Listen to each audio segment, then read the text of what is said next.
La famille, voici encore une autre histoire que j'aimerais partager avec vous. Cette histoire m'a été confiée par une sœur, vraiment une abonnée.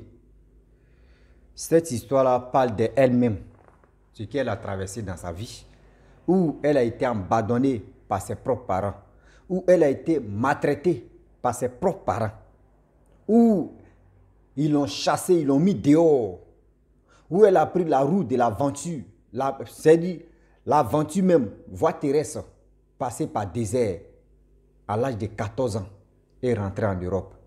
Et cette dame, c'est elle qui est pilier, c'est elle qui est, je peux dire, c'est elle qui est chauffeur de cette famille, celle qui était maltraitée, celle qui était négligée, celle qu'ils ont déchiré, brûlé ses habits aux yeux de tout le monde. Mais ceux qui étaient chouchoutés, c'est eux aujourd'hui qui sont mal vus. Aujourd'hui, j'aimerais dire à ces parents et des parents, des frères et des sœurs qui m'écoutent, s'il vous plaît, quand vous faites vos enfants, quel que soit ce que vos enfants sont en train de vous faire, ou soit ils sont en faire, c'est à vous de les cadrer. Mais ne dites pas que oui, toi tu ne sers à rien, tu es ceci. Arrêtez de vilipender vos enfants. Parmi vos enfants, ne choisissez pas d'autres et puis laissez d'autres. C'est les choses qui nous rattrapent ou qui vous rattrapent. L'histoire s'est passée à Blogda, c'est l'anglais maintenant, brut. L'histoire s'est passée au Nigeria. Cette histoire-là, vraiment, soyez attentifs, vous allez mieux comprendre. Ça, c'est acte 1 d'abord. Je pense qu'au fur et à mesure, je ne sais pas, on va arriver à acte 10 ou comme ça et comme ça parce que on est dedans. Voici l'histoire qui commence. Cette dame, quand elle était très petite, franchement, elle voyait des choses que d'autres ne voyaient pas. Dans sa famille, d'autre côté, il y avait des personnes qui dansaient, ce qu'on appelle, chez nous, en Côte d'Ivoire, on appelle ça combien. Chez eux, ils ont un nom qu'eux ils appellent là-bas, mais moi je ne connais pas, mais chez nous, on appelle ça combien. Et les danses des Akans. Et voilà comment la jeune fille, elle allait chez sa grand-mère. Étant chez sa grand-mère, or sa grand-mère, c'est une guérisseuse. Donc quand les gens viennent se soigner, elle voyait d'autres personnes, des yeux là sont tournés spirituellement. Elle voit que d'autres, mais ils sont ceci. Mais quand elle voit, elle rêve à toi que tu vas mourir. Tu vas attendre que oui, dans quelques jours, telle personne va mourir. Donc à chaque fois, ceux qui venaient vers chez sa grand-mère pour se soigner, pour faire ceci, elle voyait des choses, elle disait ça à sa grand-mère. Sa grand-mère dit non, quand tu vois là, ne dis pas. Parce que si tu dis, ça peut tourner au vinaigre. Tu vois, mais tu ne parles pas. Et tu vas voir que eux-mêmes, les personnes vont dire tu ne les as pas vus. Bon, étant petite, est-ce que toi, tu es un enfant? Il faut que les parents insistent que ce que tu es en train de faire là, ce n'est pas bon. Mais puis, ils n'ont qu'à t'expliquer le pot, eux, le quoi que ce n'est pas bon. Un enfant est tellement compréhensible que quand tu lui parles et tu lui expliques, et que l'enfant a peur parce qu'il connaît déjà le résultat de ça. Mais quand tu dis à un enfant, ah, il ne faut pas parler, l'enfant va aller chez ses amis, il va dire, ah, moi, voyez ce que moi j'ai vu. Hein. Donc, à chaque fois, quand l'enfant voyait des choses comme cela, elle disait ça à sa grand-mère. Sa grand-mère a dit, ah, vraiment ta bouche parle trop là. Je vais te ramener chez ta mère. Arrivé chez la mère c'est boucan même. La mère même. La jeune fille en question, jusqu'à elle-même se pose la question, ma grand-mémé, est-ce que c'est la mère, c'est ma maman? Tellement que cette mère-là, elle a maltraité. C'est-à-dire elle se maltraitait par sa propre mère. Elle se maltraitait par sa propre mère. La mère lui montrait ce qu'on appelle calvaire de tout le temps. Quand elle fait ceci, même pour manger, elle était obligée d'aller mendier. Pour manger, elle était obligée d'aller chercher des feuilles.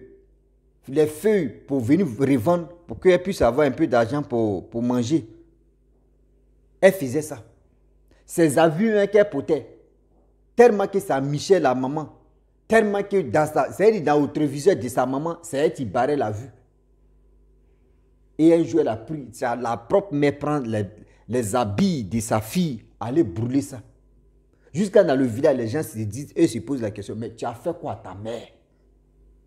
Tu as fait quoi à ta mère jusqu'à elle prend toi tes habits sans brûler? Jusqu'à parmi vous, les enfants, et puis elle te déteste. Elle mère se pose là, elle dit, je ne sais pas.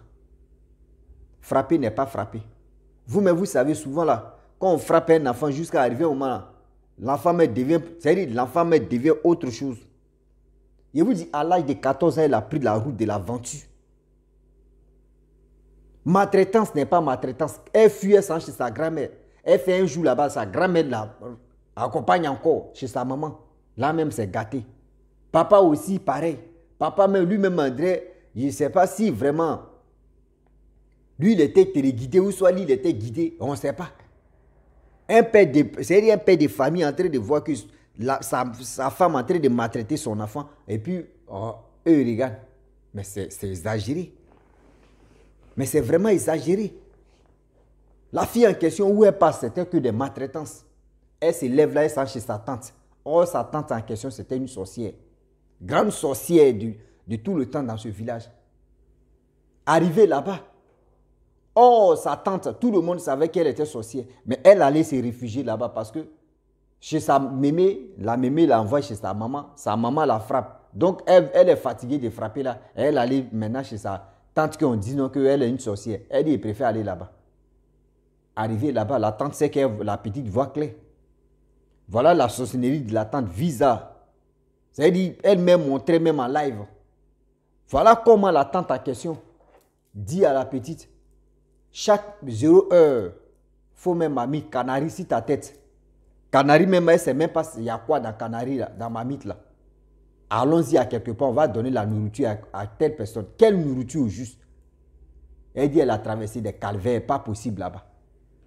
Elle dit elle a traversé des choses pas possibles chez ça. C'est-à-dire, c'est comme elle met son passé, mais elle est née d'abord pour souffrir, pour être pilier de sa famille.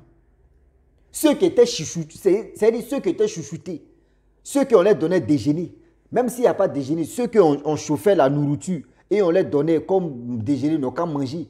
Aujourd'hui, là, il n'y a pas une personne qui est devenue quelqu'un dedans ou quelqu'une dedans. Il n'y a pas une personne parmi ses frères et sœurs, il n'y a pas une personne qui est devenue quelqu'un ou quelqu'une dedans. Ceux qui étaient rejetés, c'est ces personnes-là aujourd'hui. C'est-à-dire, dans la vie, je vous dis toujours, dans la vie, je vous dis toujours, vous qui êtes marato, vous qui êtes la femme de votre, je ne sais même pas, la femme, c'est-à-dire la femme de papa de quelqu'un, et vous êtes venu dans le foyer, arrêtez de maltraiter l'enfant de quelqu'un d'autre que vous avez trouvé.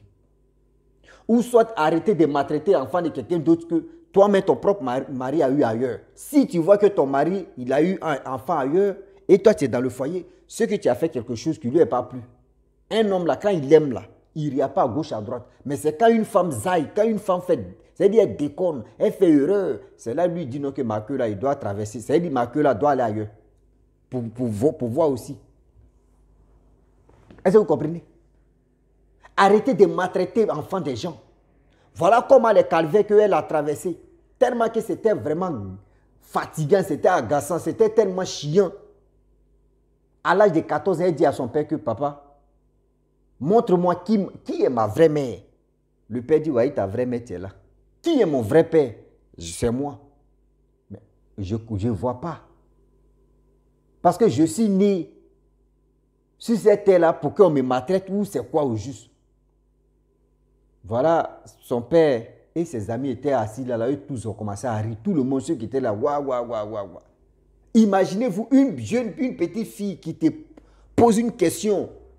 Comme ça, toi, tu commences à rire, tes amis aussi t'accompagnent dedans. Mais ça, là, on appelle ça comment? Un père, j'espère, irresponsable. Parce que, imaginez-vous, la jeune fille a décidé de dire non, que papa, franchement, où on est arrivé là, je préfère vraiment quitter ce village-là. Son père dit, je te donne la route.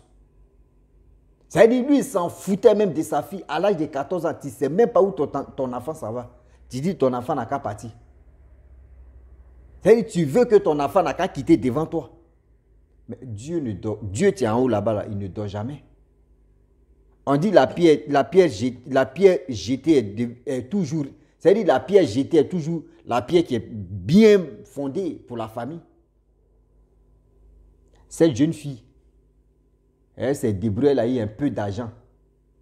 Or, à ce temps, en 2001, vous savez très bien, 2001, pour passer par voie terrestre, pas aérienne, mais voie terrestre, la route, de traverser désert jusqu'à la mer Méditerranée, passer ça, c'était un peu facile parce qu'il n'y avait pas tellement de où on dit qu'il n'a pas, etc., etc. Il n'y en avait pas trop ça. Mais Dieu l'a protégée. Dieu a tout fait pour qu'elle puisse arriver à sa destination. Et aujourd'hui, elle est arrivée à sa destination. Aujourd'hui, elle a fondé une famille, c'est-à-dire elle vit avec son mari et ses enfants. Aujourd'hui, c'est elle qui a construit une maison de ses parents, plusieurs maisons de ses parents. Aujourd'hui, ceux qui étaient vraiment chouchoutés avant, les frères et sœurs qui étaient chouchoutés avant, qu'on les voyait, tu visais que ceux qui étaient bien positionnés, ceux qui étaient bien aujourd'hui là, eux tous sont dans sa maison qu'elle a construite là, qui est un coup familial là, c'est là-bas eux tous sont se réfugier. Aujourd'hui, la mère qui la calculait pas, la mère qui, aujourd'hui, c'est ça. C'est-à-dire, quand elle veut prendre, la mère veut prendre décision là, elle appelle cette dernière pour dire, ma fille, pardon, voyez tel problème, donne-moi toi ta réponse d'abord avant que j'agisse. Celle qui était rejetée, c'est elle qui est devenue maintenant, c'est-à-dire, on peut dire la reine de ce famille. J'aimerais dire aussi à ces personnes qui souffrent autant de ça, c'est-à-dire qui sont dans cette pilier de souffrance là, mon frère et ma soeur, ne baisse pas les bras. Mon frère et ma soeur, ne baisse pas les bras. Fais ton combat. Fais ton combat avec Dieu. Fais ton combat où tu peux rentrer, il faut rentrer. Dieu, Allah, les ancêtres, tout ça, c'est la même chose. Je ne suis pas là pour confondre ou pour faire ceci. Où tu vois que ça t'arrange là, mets ta tête là-bas, tu vas sauver ta tête. C'est tout. Je ne suis pas contre charlatan ou féticheur ou marabout, etc., etc. Je ne suis pas contre l'adorateur de Dieu ou l'adorateur de Allah. Je ne suis pas contre personne. Si tu vois que où ça t'arrange là, c'est là-bas que tu t'en vas. Voilà. Si tu vois que oui, c'est chez nous, les ancêtres, nos ancêtres, que tu veux vraiment aller te réfugier, va te réfugier, mon frère. Si tu vois que oui, c'est affaire des chrétiens qui peut te sauver, va te réfugier, mon frère et ma soeur. Si tu vois que c'est Allah qui peut te sauver aussi, va te réfugier là-bas, mon frère et ma soeur. Je vous donne la route là-bas pour aller se protéger et pour aller prier. C'est tout. La seule chose que je donne, c'est ça, c'est là. Je ne peux pas dire à telle personne, ne partez pas chez Allah, ne partez pas chez Dieu, partez chez les marabouts, ne partez pas chez marabout, partez chez Dieu, ou chez les chrétiens, ou partez chez Allah. Je ne suis pas là pour ça. Tous ces trucs-là, si tu es bouddhiste, animiste, tout ce que vous voyez là, mon frère, chacun fait son choix ici, si c'était. Je ne suis pas là pour interdire telle personne. Seulement, c'est toi, seul toi, ton cœur décide de suivre ce que toi, tu veux suivre. Est-ce que vous comprenez? Mais quand vous voulez suivre des choses, soyez intelligent. Parce qu'il y a toujours le karma qui existe. Si vous voulez faire des choses, soyez intelligent. Car le karma existe parmi nous. Et le karma est là. Et le karma ne meurt pas. Ça vous dit quoi? Aujourd'hui, tu as été maltraité ou dans le passé, tu as été maltraité. Aujourd'hui, tu es toujours dans le lot des maltraitances. Ma soeur, mon frère, ne baisse pas les bras. Ne baisse pas les bras. Ne dis pas que tu es venu sur cette terre. Tu es maudite ou maudit. Non. Ne dis pas que tu es venu sur cette terre pour souffrir ou pour souffrir ou pour souffrance ou pour on est dedans. Non. Dis-toi que si tu es dans la souffrance, si tu es dans la négligence, si tu es dans ceci, mets dans ta tête, il faut dire aussi, mon heure n'est pas encore sonné. Mon heure de gloire n'a pas encore sonné. Ceux qui sont aujourd'hui chouchoutés, demain, c'est eux qui vont s'abaisser devant moi, pour cligner devant moi, pour dire non, que oui, vraiment ton Dieu, ou tes ancêtres, ou ton Allah que tu adores, ou Animiso, Bouddhiso, Rose-Croix, quoi, je sais même que tu adores, vraiment t'a relevé et t'a vraiment aidé. Tu vas voir dans ta vie, tout va changer.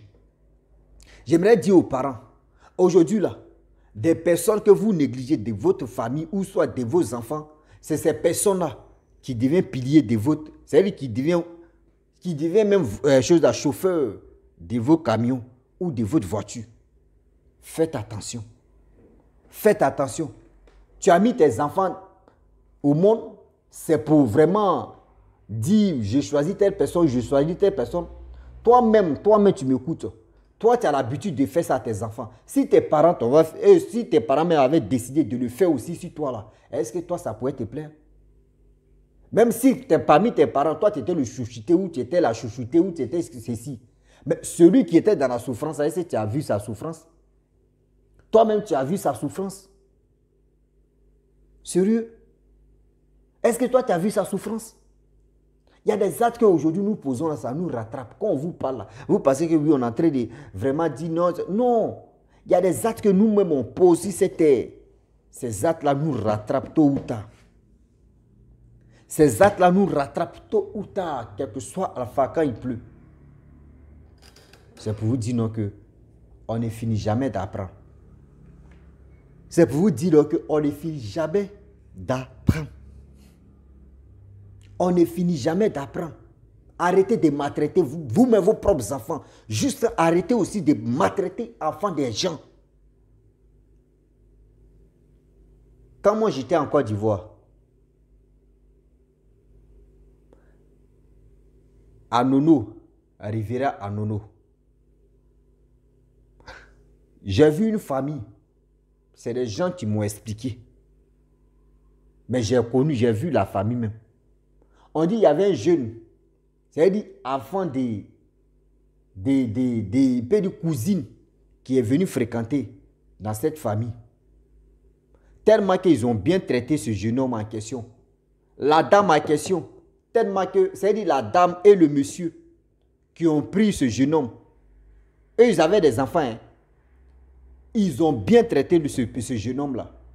Eux-mêmes, leurs propres enfants ne sont pas devenus quelqu'un. Eux-mêmes, leurs propres enfants, ils ont financé, ils ont tout fait. Leurs propres enfants n'est pas devenu quelqu'un. Mais c'est enfant des cousines qu'ils ont élevés, qu'ils ont nourris, qu'ils ont mis à l'école là. Aujourd'hui là, c'est ce jeune homme-là qui a construit une maison pour eux. C'est ce jeune homme-là qui leur met à l'aise. C'est ce jeune homme-là qui a trouvé quelques boulots pour ses cousins et pour ses cousines. C'est pour vous dire quoi? Si aujourd'hui, si cette famille avait négligé ce jeune homme-là, si cette famille allait négliger, si ils avaient négligé ce jeune homme, si ils avaient vraiment maltraité ce jeune homme, est-ce qu'ils allaient avoir maison? Est-ce que les enfants pourraient travailler? Ben non.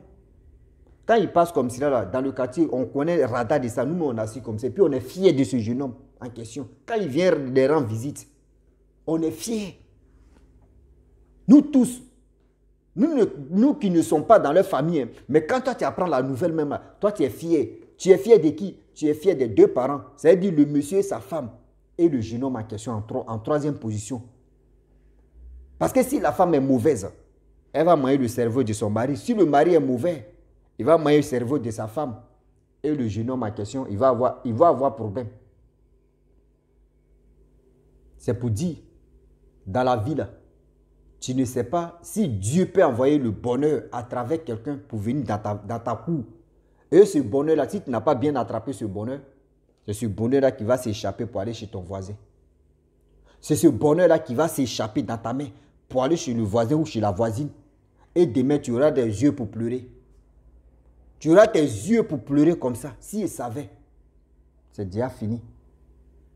Si ils savaient, si vraiment, si ils savaient avec eux là, qui allait dire que oui, nous tous on allait rattraper nos passés. C'est-à-dire quand dans ton passé où tu avais l'argent, dans ton passé où tu étais bien là, tu allais rattraper par eux là pour dire si ils savaient n'a pas. C'est pour cela on dit, nous les Ivoiriens on dit, si ils savaient n'a pas de queue. Si je savais n'a pas de queue. Ça veut dire, faisons attention de tout ce que nous faisons sur cette terre. Faisons attention de tout ce que nous faisons sur cette terre. Le Dieu est risqué. Quand on vous parle, ce n'est pas de l'amusement. Ce n'est pas du chichi, ce n'est pas du chacha, ce n'est pas du chihuahua. C'est le chipopoin. Miao. Yo. La famille, vraiment, c'était juste, je peux dire, l'histoire numéro 1 d'abord. Et ça va continuer. Si tu es nouveau, tu es nouvelle sur ma vidéo, il faut t'abonner sur ma chaîne YouTube, ma page Facebook. N'oublie pas de partager mes vidéos et aussi liker. Je vous dis à très bientôt. Ciao. Bisous. On est ensemble. Abonnez-vous. Et c'est la vie.